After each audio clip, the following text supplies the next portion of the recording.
Insult பண்ற விஷயம் எது தெரியுமா? Do you know what insults God? அவர் படைப்பை குறை சொல்றது.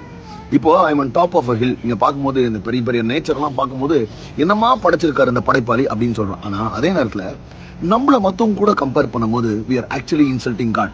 நம்ம when we start comparing us with others, இந்த ஹைட் நான் இருந்திருக்கலாம், இந்த கலர் நான் இருந்திருக்கலாம், என் கண் இப்படி இருந்திருக்கலாம், என் வாழ்க்கை எப்படி இருந்திருக்கலாம், when we compare our lives with others, we are actually insulting God and telling him, நீ சரியா என்னை படைக்கல, என் வாழ்க்கையை நீ சரியா பிளான் பண்ணல, கடவுளே குற்றம் சொல்றோம். இன்னைக்கு ஒன்றும் இல்லைங்க, நிறைய இந்த சேல்லாம் பார்த்தீங்கன்னா எல்லாம் இந்த மேனுஃபேக்சரர்ஸ், அது ஃபர்னிச்சராக இருக்கட்டும், ட்ரெஸ் ஆகட்டும், ரிஜெக்ட் பீஸ் தான் சேல் போடுவாங்க. ஏன்னா அது மனுஷனால கிரியேட் பண்ணுது.